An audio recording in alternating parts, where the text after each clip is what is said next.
I paid for my mother-in-law's funeral 3 times.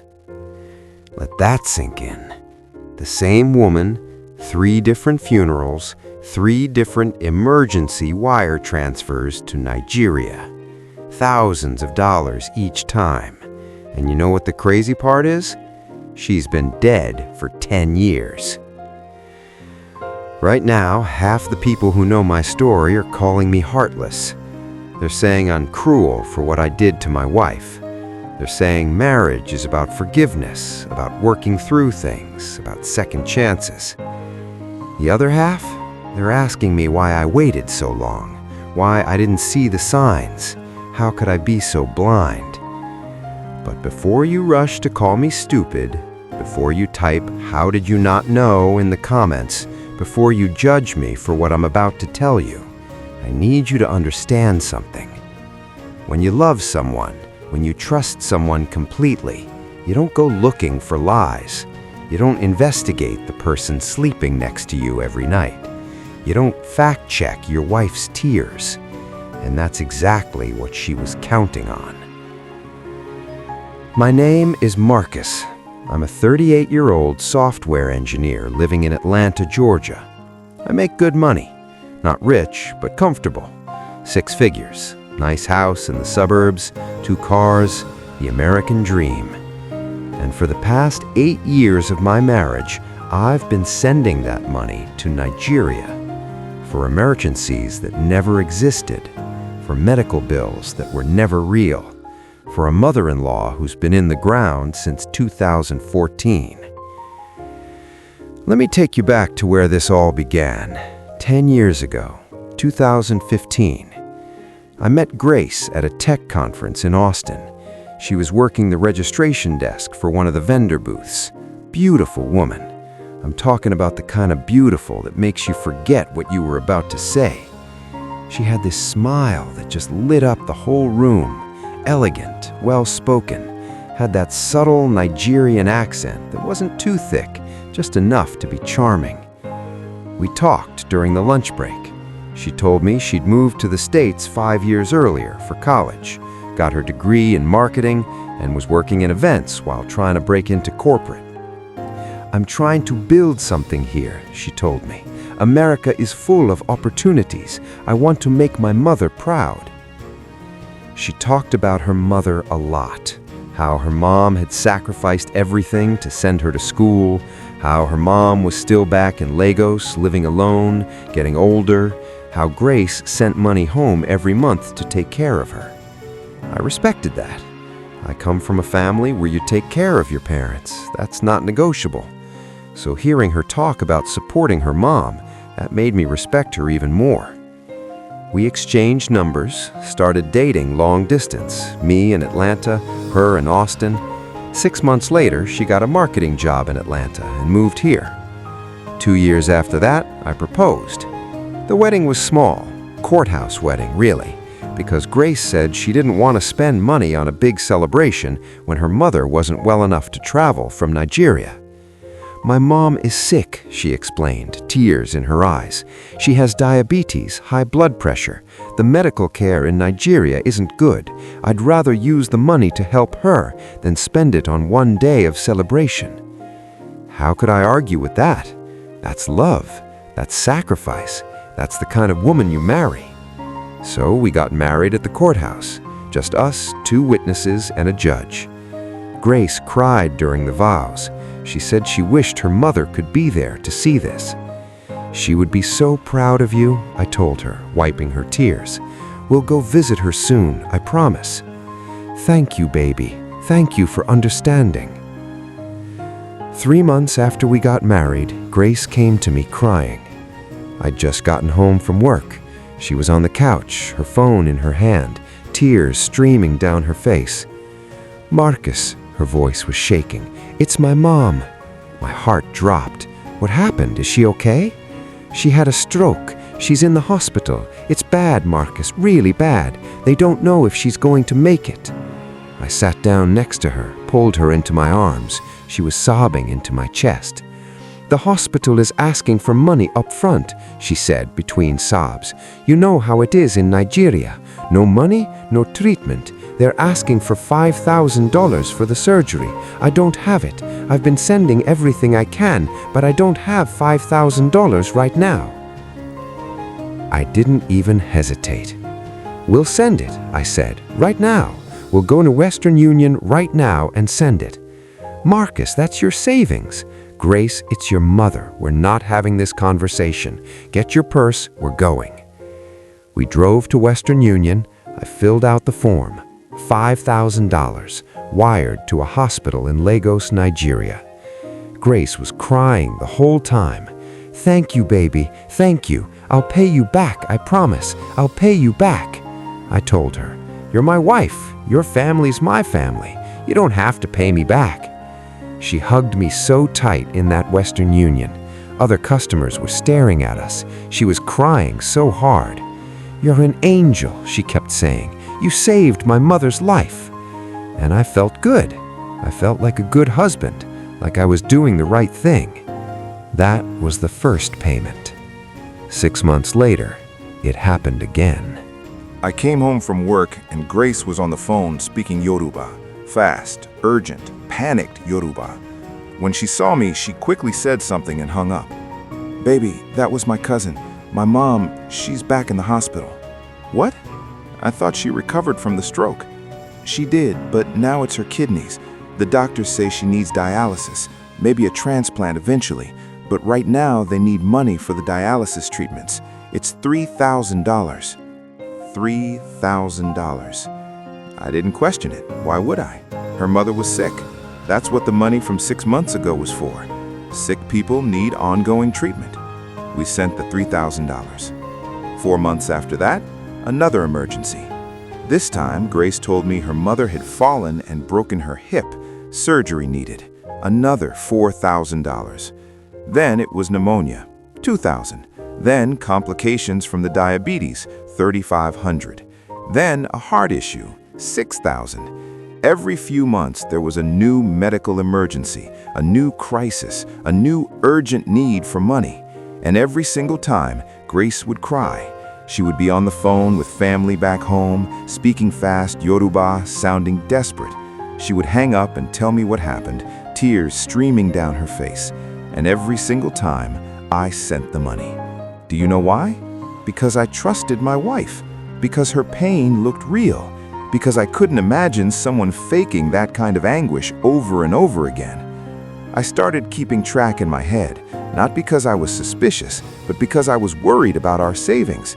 5,000, 3,000, 4,000, 2,000, 3,500, 6,000. We were approaching $30,000 in 2 years. I tried to talk to Grace about it gently. "Baby," I said one night while we were in bed, "I'm not complaining, but we need to start planning better. These medical emergencies are draining our savings. Maybe we should look into bringing your mom here. The US has better medical care. We could get her a visa." "No." Her response was immediate, almost sharp. "No? Why not?" "She's too sick to travel, Marcus. The flight alone could kill her.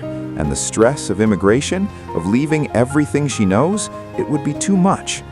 "Okay, but what about medical insurance? Is there anything in Nigeria like—" "You don't understand how it works there," she cut me off. "It's not like here. Everything is pay as you go. There's no insurance that covers this stuff. We just have to deal with it as it comes." She turned away from me, her voice small. "If this is too much for you, I understand. I can try to handle it on my own." And just like that, I felt like the bad guy. "No, baby, that's not what I'm saying. I just want to make sure we're okay too, you know? We want to buy a house, maybe start a family soon. My mother is dying, Marcus, and you're worried about buying a house?" That shut me up real quick. Looking back, I can see the manipulation so clearly now. But in the moment, when the woman you love is crying, when she's making you feel like you're choosing money over her dying mother, you send the money. So that's what I did, over and over again.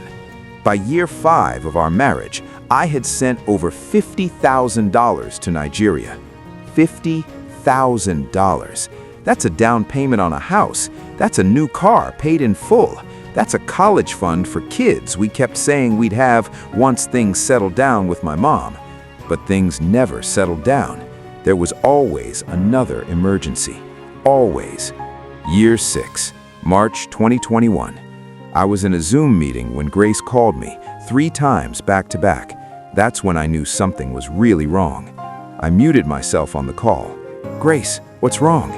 I could barely understand her through the sobbing. "She's gone, Marcus. My mother is gone." Everything stopped. "What? When? What happened?" "This morning. Her heart just gave out. She's gone. My mother is gone." I left work early that day. Came home to find Grace on the floor in our living room just wailing. I'm talking about the kind of grief you can't fake, the kind where your whole body is shaking. I held her while she cried for hours. I didn't know what to say. What do you say when someone loses their mother? The next few days were a blur. Grace was making phone calls to Nigeria constantly, funeral arrangements, family gathering. She barely ate, barely slept.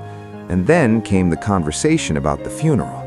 "Marcus," she said, her voice hoarse from crying, "I need to ask you something, and I feel terrible even bringing this up right now." "Anything, baby. What do you need?" "The funeral. In our culture, we have to do it right. We have to honor her properly. But it's expensive. The casket, the venue, the food for everyone, the transportation." She started crying again. "How much?" I asked. $8,000. $8,000 for a funeral in Nigeria? I didn't know if that was normal or not. I'd never been to Nigeria. I didn't know their customs. And honestly, in that moment, I didn't care. Her mother had just died. This was the least I could do. "Consider it done," I said. "We'll send it tomorrow." "Marcus, I can't ask you to." "You're not asking. I'm telling you. We're taking care of this. Your mom took care of you your whole life. Now it's our turn to take care of her final arrangements." She collapsed into my arms, sobbing. "Thank you. Thank you. You're the best man I've ever known." We sent $8,000 for the funeral. Grace flew to Nigeria 2 days later. She was gone for 3 weeks, the longest we'd been apart since we got married. She sent me pictures from the funeral. The coffin, the ceremony, family members I'd never met, all dressed in traditional Nigerian funeral attire, Grace in all black, crying at the graveside. It looked real. It looked like a proper funeral. There was a coffin, there were people, there was grief. How was I supposed to know? When Grace came back to Atlanta, she was different, quieter, more distant. I figured it was grief. Losing a parent changes you. I gave her space, I was patient, I took care of everything around the house so she could heal. And slowly, over a few months, she started to seem like herself again. We even started talking about starting a family. "My mother would have wanted grandchildren," Grace said one night, a sad smile on her face. "Maybe it's time we try. Maybe a baby would help me heal." I was ready. We'd been married 6 years. We'd been through so much together. Maybe a baby was exactly what we needed. And then, 1 year later, her mother died again. March 2022, exactly 1 year after the first funeral. Grace came to me crying again. "Marcus, I don't know how to tell you this." I was in the kitchen making dinner.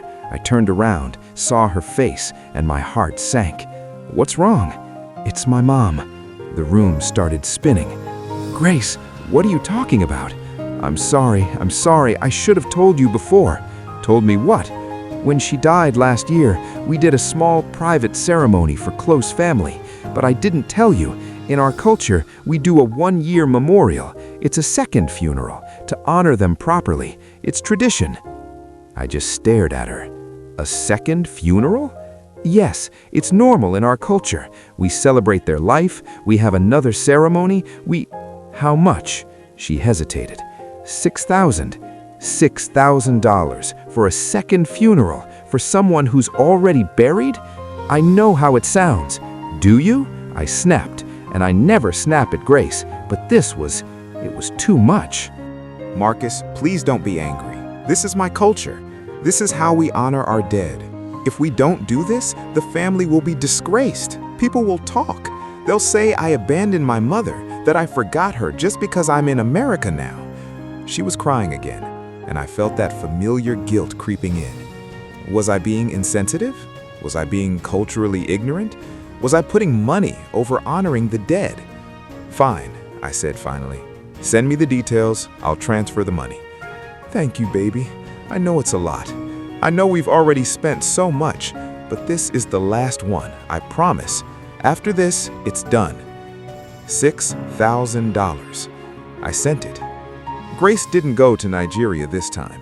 She said because it was just a memorial and not the main funeral, she didn't need to be there. Her cousins would handle everything.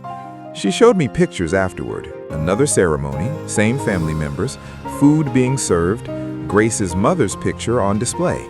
It looked legitimate.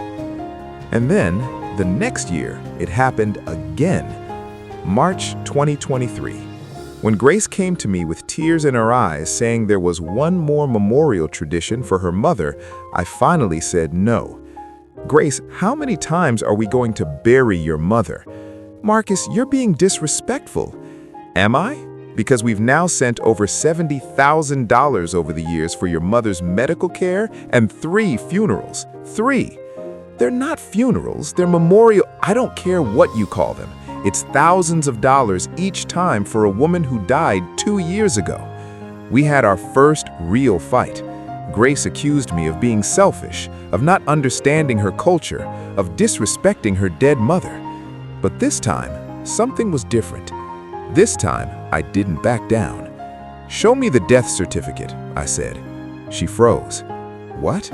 Show me your mother's death certificate from 2021. You went to Nigeria. You were there for 3 weeks. You handled arrangements. So show me the official death certificate. Why would you ask me that? Because I'm your husband, and we've spent $70,000, and I just want to see proof. Is that unreasonable? Grace's face did something I'd never seen before. Her expression went completely cold. I don't have to prove anything to you. Yes, you do. That's what marriage is, transparency. Show me the death certificate. It's in Nigeria. So get a copy, call your family, have them send it. They don't just send documents like that in Nigeria. Then we'll call the hospital where she died. We'll call the government office. There's a record somewhere. Grace stood up. I'm not doing this. I'm not being interrogated about my dead mother. She walked out of the room. And for the first time in 8 years of marriage, I didn't follow her to apologize. Instead, I opened my laptop. I did what I should have done years ago. I started digging. I went to Facebook first, searched for Grace's mother's name, Patience Okafor. Several profiles came up, but one of them had recent activity. Posts from 2022, posts from 2023, posts from 2 weeks ago. My heart was pounding. I clicked on the profile, and there she was, Grace's mother, alive. Not just alive recently, alive the whole time. I scrolled back through the profile. Posts from 2021, the year she supposedly died. Posts from 2020, posts from 1990. She'd been posting regularly for years, while I was sending thousands of dollars for her medical emergencies and funerals. I felt like I was going to throw up. I clicked on her photos, birthday parties, family gatherings, church events, and then I found it. A photo from 3 months ago, a big family gathering, and right there in the front, sitting in a chair with a big smile, was Grace's mother, very much alive. And standing next to her, with her arm around her, also smiling, was Grace. My wife had been to Nigeria 3 months ago. She told me she was going to a work conference in Miami. I remembered that trip. She'd been gone for 5 days, sent me pictures of the conference, hotel rooms, convention centers, Miami Beach, but she had actually been in Nigeria with her very much alive mother. I sat at that computer for 3 hours, clicking through profiles, piecing it all together. Every emergency, every funeral, every desperate phone call, all of it was a lie. All of it. I didn't confront her that night. I took screenshots, dozens of them, Facebook posts, photos, timestamps.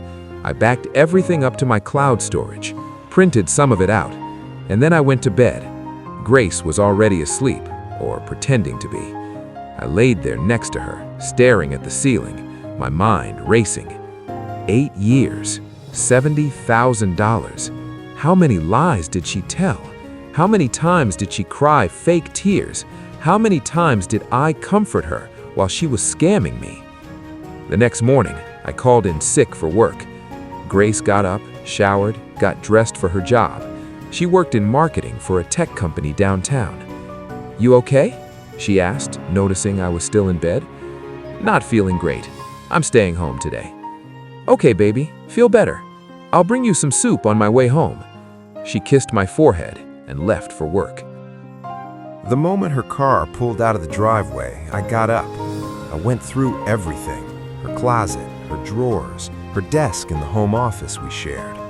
I found bank statements for an account I didn't know she had, under a different name, Grace Investments LLC. Deposits, lots of deposits, matching the amounts I'd sent over the years. Money being funneled from Nigeria right back to this account. She wasn't even sending the money to Nigeria. She was sending it to herself through some kind of routing scheme. I found a notebook, handwritten notes, lists of emergencies with dates and amounts, planning. This was all planned. And then I found the other phone, hidden in a shoebox at the back of her closet, a cheap Android phone. I turned it on. WhatsApp messages between Grace and several people in Nigeria, her mother, her sisters, cousins. Messages in English and Yoruba, but I could understand enough. He sent another 6K, easiest money ever. This man is so stupid. He doesn't ask any questions. Keep crying about mama's sickness. He'll send more. My hands were shaking so hard I almost dropped the phone. I scrolled further back, messages from 2019, before we even got married. I found the perfect target, American, good job, lonely. He'll take care of us for years. It was all a setup. From the beginning, from the tech conference, from the first conversation, everything was a con. She never loved me. She didn't marry me because she wanted to build a life together. She married me because I was the mark. I was the MAGA. I could have confronted Grace that evening when she came home. I could have thrown all the evidence in her face and demanded explanations. But I didn't, because I learned something from her. You know what I learned? How to lie with a smile on your face. When Grace came home with soup like she promised, I was back in bed. "How are you feeling?" she asked, sitting on the edge of the bed. "A little better, thanks for getting this." "Of course, baby, that's what I'm here for." I smiled at her.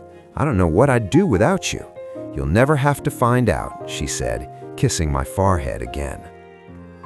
That evening, we ate dinner together, watched TV. She told me about her day at work, and the entire time, I was planning. See, here's the thing about software engineers. We're problem solvers. We look at complex systems and figure out how to take them apart. And I realized something. Grace built this scam on a foundation of trust and emotional manipulation. But she made a mistake. She committed fraud, wire fraud specifically, federal crime. And with the amount of money involved, we're talking serious prison time. I didn't want revenge. I wanted justice. And I wanted every penny of my money back. So over the next 2 weeks, while playing the loving husband, I did the following. 1.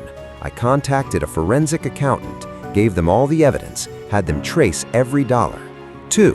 I contacted a divorce attorney, started paperwork, made sure I understood Georgia's laws.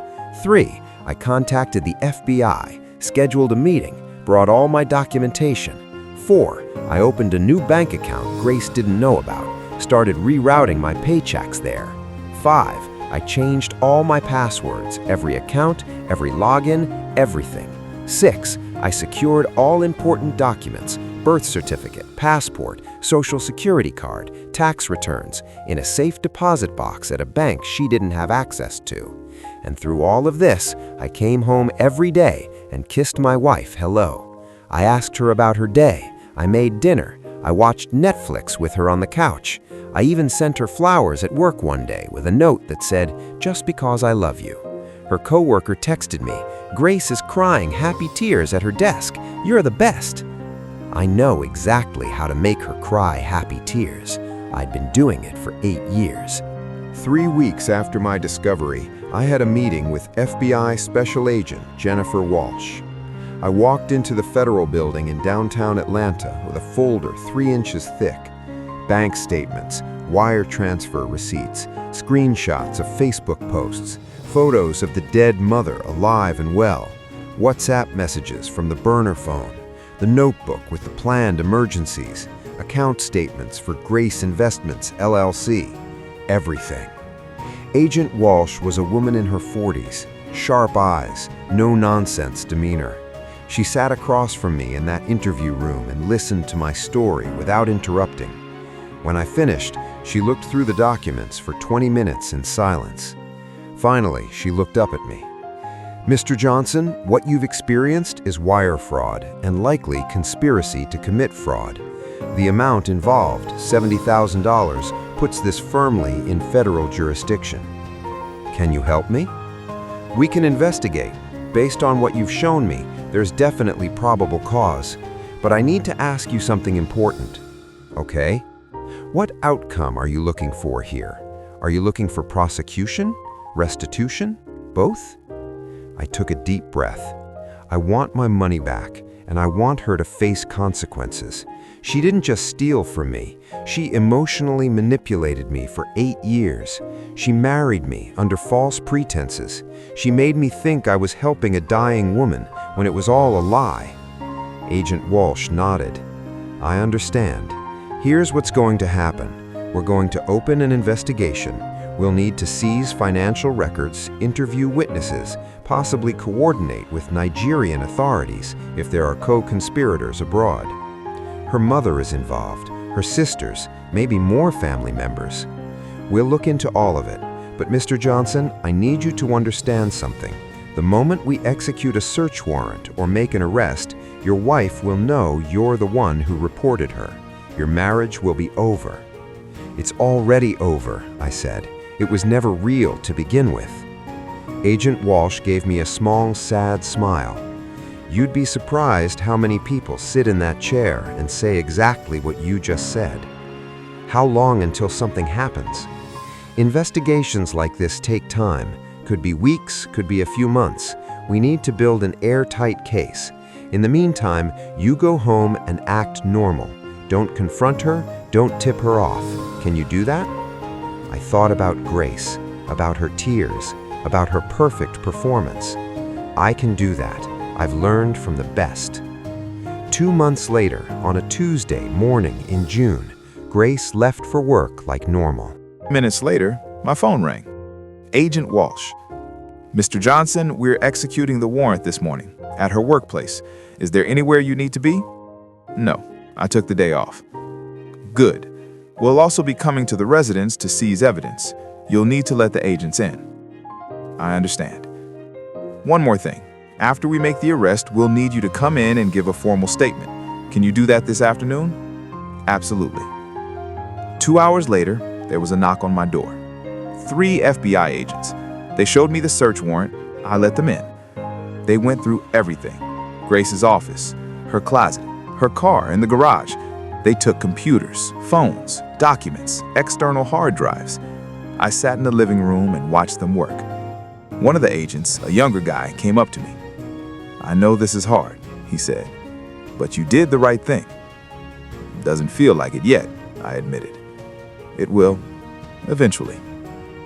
They were there for 3 hours. When they left, my house looked like it had been ransacked. I didn't clean it up. I just sat there on the couch. And then my phone rang. Grace. I stared at it for a moment, then answered. "Marcus!" She was screaming, crying, hysterical. "Marcus, the FBI! They came to my job! They arrested me in front of everyone! They put me in handcuffs! I know." Silence. "What?" I said, "I know. I'm the one who called them." More silence. Long silence. I could hear her breathing. When she spoke again, her voice was completely different. Not scared, not sad. Angry.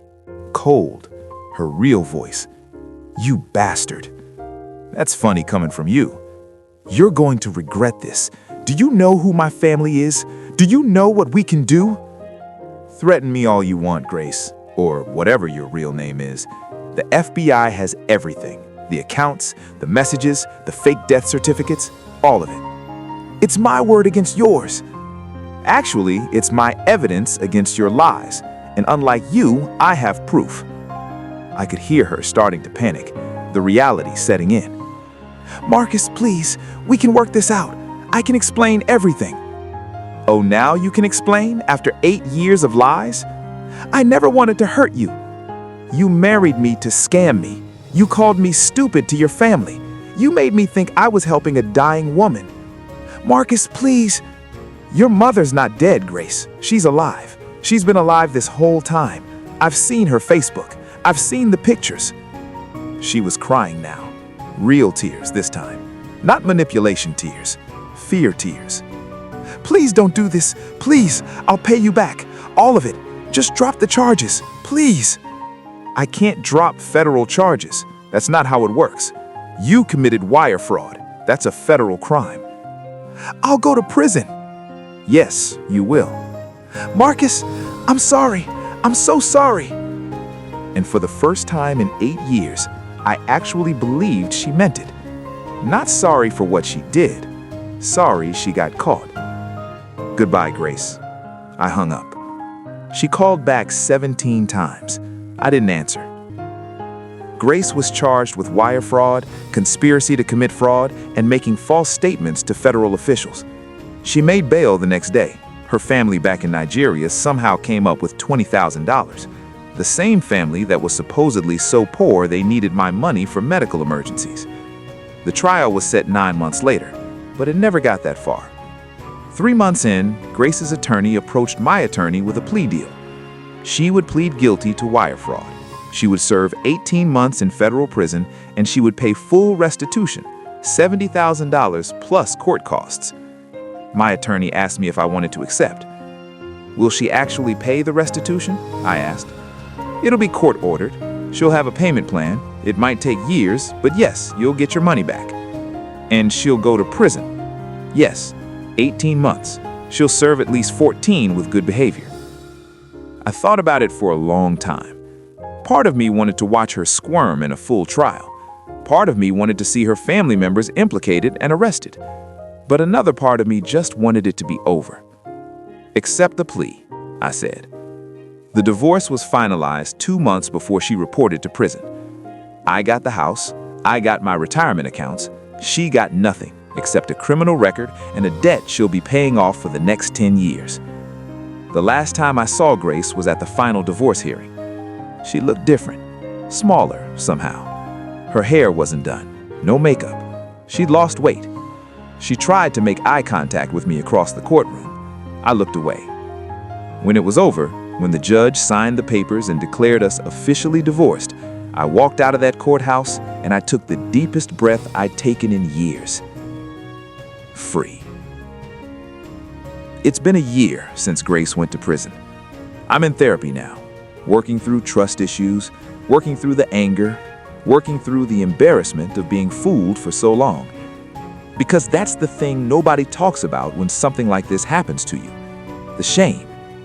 I'm a smart guy. I'm a software engineer. I solve complex problems for a living. I have a master's degree. And I got scammed for 8 years by someone who pretended to love me.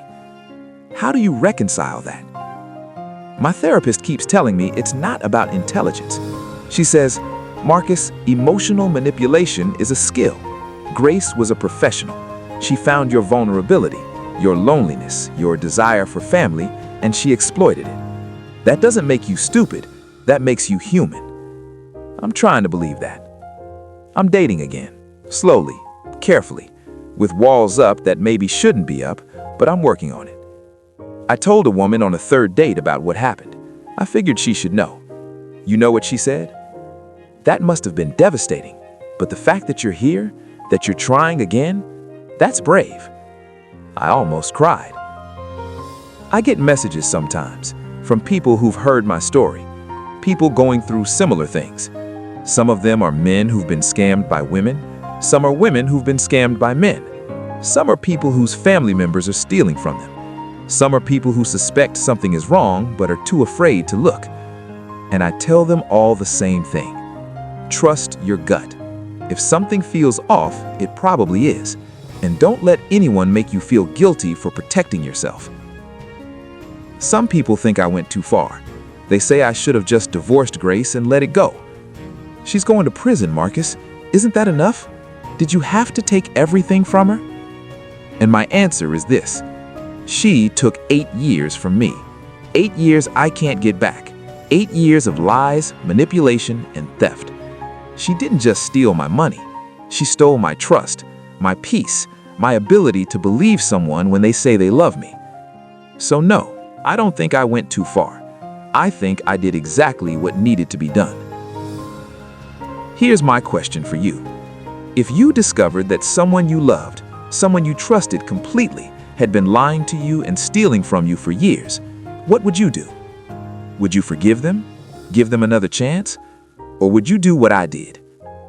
Drop your answer in the comments, because I want to know. Are you Team Marcus, or do you think I'm the villain in this story? My name is Marcus Johnson. I'm 38 years old. I'm a software engineer in Atlanta, Georgia, and I sent my wife to federal prison. Not because I'm cruel, not because I'm heartless, not because I wanted revenge, but because I finally respected myself enough to demand justice. To anyone out there who's being used, being lied to, being manipulated, you're not crazy, you're not paranoid, and you're not wrong for protecting yourself. Trust is earned, and when someone breaks it, especially over and over again, you don't owe them your silence. You owe yourself the truth. This mark closed the bank, and I'm never opening it again. For more videos, please subscribe, like, and comment.